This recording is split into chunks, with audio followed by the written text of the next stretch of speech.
क्योंकि जो हमारी शिकायत है कि ना तो समय पर रिजल्ट आउट होता है, ना ही समय पर नोटिफिकेशन जारी होती है, ना ही समय पर एग्जाम कंडक्ट होता है। जैसे नॉर्मल सी बात है कि जो एनटीपीसी का एग्जाम है वो अभी तक कंडक्ट नहीं कराया गया और फॉर्म को कंप्लीट हुए लगभग 1.5 साल हो चुका है, और ना ही अभी तक कोई वेंडर आउट हुए हैं, ना ही आरआरबी जो एग्जाम कंडक्ट कराता है रेलवे बोर्ड, उसने अभी तक कोई डेट डिसाइड की है कि कब एग्जाम होने वाला है। तो इस वीडियो में जो मैं बात करने वाला हूँ, एक परीक्षार्थी का जीवन कैसा हो गया है आज के टाइम में 2020 में, जबकि 6-7 महीने से कोविड-19 के जैसे हालात भी चल रहे हैं। तो उसके चलते कैसा जीवन परीक्षार्थी इस समय बिता रहे हैं, ये जानने की कभी ना तो मीडिया वालों ने कोशिश की है, ना ही सरकार ने। जब माइग्रेंट वर्कर एक स्टेट से दूसरे स्टेट ट्रैवल कर रहे थे पैदल पैदल, खूब सोशल मीडिया पर वायरल हुए वो फोटोज, वो वीडियोज, लेकिन उस टाइम पर भी जो स्टूडेंट्स थे वो भी तो अपनी तैयारी कर रहे होंगे कहीं पर, तो वो कैसे अपने घर तक आए या किस तरीके के हालातों में उन्होंने पढ़ाई जारी रखी, इन सब के बारे में किसी ने कोई जवाब ना ही मांगा है और ना ही किसी को जरूरत है उस चीज़ की। अब ज़्यादा देर ना करते हुए मैं इस वीडियो में बढ़ता हूँ आगे कि एक विद्यार्थी का जीवन कैसा हो गया है। जो मेरा खुद का अनुभव है मैं उसके बारे में ही इस वीडियो में बात करूँगा। तो सबसे पहले तो चलते हैं कि जब कोई बच्चा 12th कर लेता है तो उसको सिर्फ एक ट्रैक दिखाई देता है। जैसे देख रहे हो ना कि सिर्फ एक ट्रैक है, फर्स्ट क्लास से 12th क्लास तक, 10 तक वो 1 to 10 तक तो सिंपल जाएगा और उसके बाद उसको 2 स्ट्रीम मिलेगी, चाहे वो आर्ट साइड चूज कर ले या साइंस साइड चूज कर ले। लेकिन जब वो 12th पास कर लेता है तो उसका कुछ जीवन बहुत ही ज़्यादा डिफरेंट हो जाता है। वो चूज नहीं कर पाता कि वो किस फील्ड में जाए, अपना करियर किस फील्ड में चुने, क्योंकि एक मिडिल क्लास का बच्चा ये डिसाइड नहीं कर पाता है कि वो अपने मन की करे, क्योंकि अपने मन की जो उसकी इच्छा होती है उनको फुलफिल करने के लिए बहुत कॉस्ट लगती है, समय लगता है और आज़ादी चाहिए होती है। लेकिन जो बर्डन होता है ना फैमिली का, वो एक मिडिल क्लास ही समझ सकता है। किन किन हालातों में वो अपनी तैयारियां करता है वो एक मिडिल क्लास ही समझ सकता है। तो जब एक स्टूडेंट 12th करने के बाद एक सरकारी नौकरी की उम्मीद में घर से दूर किसी शहर में जाता है पढ़ाई करने के लिए, तो उसको सिर्फ एक ही मोटिव रहता है कि मुझे बस एक सरकारी नौकरी चाहिए। और इस तरह के ख्याल सिर्फ एक मिडिल क्लास की फैमिली वाले बंदे के अंदर ही आ सकते हैं। और उसी से रिलेटेड मैंने 2 पंक्ति भी लिखी है कि माँ बाप को छोड़कर कहीं दूर शहर में आया हूँ, माँ बाप को छोड़कर दूर कहीं शहर में आया हूँ, एक नौकरी लेकर आऊँगा, उन्हें यही ख्वाब दिखाकर आया हूँ। तो माँ बाप तो इसी उम्मीद में भेजते हैं बच्चे को शहर के, जब आएगा तो एक नौकरी अपने साथ लेकर आएगा और हमारा जो बुढ़ापा है, आने वाला जो हमारा समय है उसको संवारेगा। और फिर तैयारी करने वालों की भीड़ में जो लड़का शहर गया है वो एसएससी, रेलवे या बैंक जैसी कंपटीशन की तैयारी करने में लग जाता है। सालों तैयारी करेगा, प्रिपरेशन करेगा, डेली रिवीजन करेगा, तरह तरह की क्लासें लेगा, तरह तरह के नोट्स खरीदेगा, यूट्यूब चैनल पे देखेगा वीडियो, तरह तरह के नोट्स तैयार करेगा और उनको फिर से रिवाइज करेगा। 1 साल में वो अपनी तैयारी को अंजाम देता है और इंतजार करता है वैकेंसी का। पहले वैकेंसी का नोटिफिकेशन का वेट करेगा, उम्मीद थी उसको कि जनवरी के फर्स्ट वीक में शायद वैकेंसी आ जाए, लेकिन नहीं आई। चलो थोड़ा डिले हो गया, जनवरी के लास्ट तक वैकेंसी आ गई। उसके बाद फिर उसने वेट किया एग्जाम का। एग्जाम कंडक्ट होने में लगभग 6 महीने हो गए, वैकेंसी फुल एप्लीकेशन लिए हुए उसके बाद 6 महीने हो गए, लेकिन एग्जाम की कोई नोटिफिकेशन नहीं आई। चलो 6 महीने बाद एग्जाम भी उन्होंने डेट डिसाइड कर दी। फिर एग्जाम कंडक्ट कराया, उसके बाद रिजल्ट का वेट करेगा, 6 महीने तक रिजल्ट का वेट करेगा। उससे पहले तो किसी एग्जाम के रिजल्ट की उम्मीद करना ही बेकार है। और फिर पता चलता है कि एग्जाम में धांधली हुई है, स्कैम हुआ है, पेपर लीक हुए हैं और एग्जाम चला जाता है कोर्ट में। फिर से 2 लाइनें बोलना चाहूंगा कि एक नौकरी की चाहत में मैंने अपनी जवानी खोई है, एक नौकरी की चाहत में मैंने जवानी अपनी खोई है। इसमें सरकार का भी दोष है, न जाने कब से सोई है। इसमें सरकार का भी दोष है, न जाने कब से सोई है। क्योंकि सरकार अगर चाहे ना तो जैसा पोलिंग में जब इलेक्शन होते हैं, पोलिंग में जिस तरीके की सिक्योरिटी कंडक्ट कराती है और एक वोट भी फर्जी नहीं डल पाता विदाउट किसी लीडर या फिर गवर्नमेंट की परमिशन के बिना, ऐसे ही अगर वो एग्जाम कंडक्ट कराए ना तो उसमें भी किसी तरीके का कोई स्कैम होने की संभावना बहुत ही 0% हो जाती है। अब एक वैकेंसी को पूरा करने के लिए 2 से 3 साल तक आराम से निकल जाते हैं। और चुनाव की बात करें तो चुनाव 3 दिन में ही रिजल्ट लेकर के सामने आ जाता है। जैसे 2019 के लोकसभा के चुनाव जब हुए थे तो मंथ एग्जैक्टली मुझे नहीं पता, लेकिन मंथ की 17 डेट थी, पोलिंग खत्म हुई 17 को, 7 फेज में हुआ था, 7 के 7 फेज 17 को फिनिश हो गए और 21 को हमारे सामने प्रधानमंत्री का नाम था कि 2019 से आगे का प्रधानमंत्री कौन रहने वाला है। मात्र 3 दिन में हमारे सामने हमारा रिजल्ट था, पोलिंग के बता रहा हूं।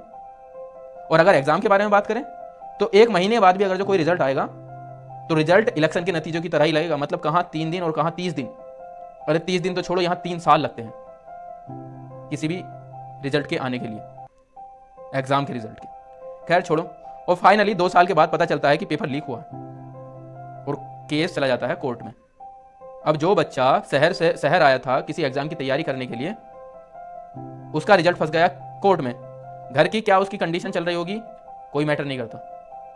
घर वालों ने 2 साल का बजट बना करके बच्चे को भेजा होगा कि 1 साल तैयारी करेगा और 1 साल में वैकेंसी का प्रोसेस कंप्लीट हो लेगा, लेकिन 2 साल तो उसने प्री एग्जाम के रिजल्ट नहीं ले लिए। उसके बाद भी उसे पता नहीं चलेगा कि वो फाइनल मेरिट लिस्ट तक पहुंचेगा या नहीं पहुंचेगा। और जो उसके रिलेटिव होते हैं, माँ बाप होते हैं, उसकी फैमिली होती है, उनकी उम्मीद और उनका बजट जो भी 2 साल के लिए उन्होंने सोचा था कि हम इसका जो खर्च है वो उठा सकते हैं, वो सब खत्म। आगे ना तो उसके पास बैंक बैलेंस है, जो बैकग्राउंड में फोर्स था उनके माँ बाप का सपोर्ट था वो भी खत्म। अब बच्चा अकेला पड़ जाता है। रोजगार को लेकर अगर चर्चा होने लगे ना तो पता चलता है कि रोजगार कितना है और कितना नहीं है। पर एक बात तो साफ है, जब तक आग अपने घर में नहीं लगती तो लोग सिर्फ उस पर हाथ ही सेकते हैं। पड़ोसी का घर जला होता है तो लोग सिर्फ हाथ ही सेकेंगे या लपटों से बचेंगे, लेकिन आग जब खुद के घर में लगेगी ना तो पता चलेगा कि उस आग लगने का दर्द क्या होता है। जिन पेरेंट्स के बच्चे अभी छोटे छोटे हैं ना, under 10th class 8th class या फिर हाई स्कूल में इस समय पढ़ रहे हैं, 2 साल या 3 साल या 5 साल बाद उन्हें भी इसी तरीके की सिचुएशन से जूझना पड़ेगा। तो अगर अब भी ये सिस्टम ठीक नहीं हुआ ना तो इसकी नींव कभी नहीं हिलने वाली। जो इस समय कैंपेन चला रखा है हमारे ऑनलाइन टीचर्स ने और स्टूडेंट भी फुल सपोर्ट दे रहे हैं, उसको जारी रखना पड़ेगा। अरे ये गवर्नमेंट हमने बनाई है, हमारी नहीं सुनेगी तो किसकी सुनेगी? गवर्नमेंट हमारे हक में होनी चाहिए। जो नेता लोग होते हैं वो जनता के सेवक होते हैं। एक बात समझ में नहीं आती, अगर ये नेता लोग जनता के सेवक हैं तो इनको सैलरी क्यों, और अगर इनको सैलरी है तो जनता के सेवक क्यों?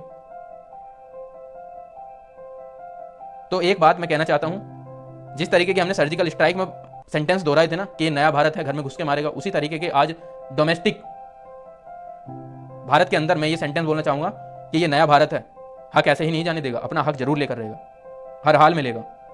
अंत में कुछ पंक्तियां हैं जो मैं आपके सामने प्रस्तुत करना चाहता हूं, क्योंकि एक जो नॉर्मल फैमिली से बिलोंग करता है, मिडिल क्लास से, वो ही इस तरीके की सिचुएशन को समझ सकता है। मैंने माँ बाप के आंसुओं को छलकते देखा है, मैंने माँ बाप के आंसुओं को छलकते देखा है और बाप के दर्द को छुपते देखा है। भाई के सपनों को अपनी आंखों में बुनते देखा है और बहन की उम्मीद को खुद से जुड़ते देखा है। ये एक स्टूडेंट है जो अपने किसी एग्जाम की तैयारी कर रहा था और उसके वर्ड हैं, किस किस तरीके के उसके मन में ख्याल आते हैं। तो दिन को महीनों में और महीनों को सालों में बदलते देखा है। एक मात्र नौकरी की चाहत में मैंने खुद को बदलते देखा है। रात नहीं देखता, दिन नहीं देखता, खाना नहीं देखता, पीना नहीं देखता, सिर्फ और सिर्फ एग्जाम की तैयारी करता है। रिश्तेदारों के सवालों से खुद को परेशान देखा है, नौकरी की उम्मीद में खुद से खुद को लड़ते देखा है। रिश्तेदार तरह तरह के ताने मारते हैं, तरह तरह की सेंटेंस बोलते हैं, पर उन सबके सामने भी शांत कैसे रहा जाता है, क्या रिएक्ट करना होता है, और अपनी इसी चाहत में कि कभी ना कभी तो मेरी भी नौकरी लगेगी और उस दिन जाकर के मैं उनके सामने खड़ा होऊंगा तो वही लोग मुझे रेस्पेक्ट से बोलेंगे और रेस्पेक्ट देंगे। मैं क्यों ना करूं किसी नौकरी की आस, मैं क्यों ना करूं किसी नौकरी की आस। मेरी नौकरी की आस में मैंने अपने माँ बाप को तरसते देखा है। माँ बापों का यही सपना होता है कि बेटे की जल्दी से नौकरी लग जाए, तो हम जो जिस तरीके का काम कर रहे हैं, खेतों में कर रहे हैं या कहीं प्राइवेट कर रहे हैं या मजदूरी कर रहे हैं, उनसे उनका थोड़ा सा जोर कम हो जाए, बेटा घर का भार संभाल लेगा। लेकिन जब एक जवान बच्चे के सामने उसका बाप जंगल जाता है या कहीं मजदूरी पर जाता है तो उससे पूछो कि उसके दिल पर क्या गुजरती होगी। शर्म आती है उसको अपनी आंखों में, और उन सब का कारण गवर्नमेंट है। एक बात एडोल्फ हिटलर ने बोली थी, जर्मनी के तानाशाह, कि लोगों को इतना निचोड़ दो कि लोग जिंदा रहने को ही विकास या डेवलपमेंट समझने लगे। और इसमें कोई अतिशयोक्ति नहीं है कि भारत उसी स्थिति में है। हम अगर फ्रीली सांस ले रहे हैं, जिंदा हैं, समझ लो ये विकास हो रहा है गवर्नमेंट का। एक बात और बोलना चाहूंगा, भारत देश है, भारत देश में रिक्शा चलाने वाले का लड़का एक आईएएस तो बन सकता है क्योंकि उसको यूपीएससी कंडक्ट कराती है, लेकिन एक एसएससी में क्लर्क बनने के लिए उसे कई सालों का इंतजार करना पड़ता है, या फिर वो एसएससी में क्लर्क बनने लायक ही नहीं रहता, जवानी पूरी झोंक देता है। तो अगर एक लाइन में बोलूं तो रिक्शा वाले का बेटा आईएएस बन सकता है लेकिन क्लर्क नहीं। और इन सब के बाद भी जो स्टूडेंट्स हैं वो अलग अलग तरीके के तनाव लेते हैं, तरह तरह के तनाव लेते हैं। मान लिया किसी बच्चे का प्री क्लियर हो गया, मेंस की डेट नहीं आ रही, मेंस हो गया, उसका रिजल्ट नहीं आ रहा, 1 साल निकल गया, मेरिट लग गई, कट ऑफ लग गई, कट ऑफ क्वालिफाई कर ली, 3rd ईयर या फिर नेक्स्ट प्रोसेस के लिए उसको कॉल नहीं आ रही। इस तरीके के हालात अभी हमारे भारत देश में चल रहे हैं। तो इन सबको सुधारने के लिए जो कैंपेन चल रखा है, speak up for SSC railway student, और मैं भी बेरोजगार हूं, जैसे 2019 में चला था कि मैं भी चौकीदार हूं, उसी तरीके का ये कैंपेन है, मैं भी बेरोजगार हूं। और इस बात में मुझे कहते हुए शर्म नहीं आएगी कि इसके लिए सरकार जिम्मेदार है। सरकार को भी मालूम है कि किस डिपार्टमेंट में कितनी वैकेंसीज खाली हैं। अगर उनको वो सही समय पर फुलफिल कर दे तो बहुत से युवाओं को रोजगार मिल सकता है और उनकी फैमिली भी बहुत अच्छे से जीवन बिता सकती है। अरे युवा किसी भी देश की बैकबोन होता है, और अगर बैकबोन ही खंडलने लगे या टूटने लगे तो फिर क्या होने वाला है उस शरीर का। युवा को एकत्रित होने की जरूरत है और एक साथ इस आंदोलन में पैर पसारने की जरूरत है। तो आज की वीडियो यहीं पर समाप्त करते हैं। जय हिंद, जय भारत। और हाँ, मैं भी बेरोजगार हूं।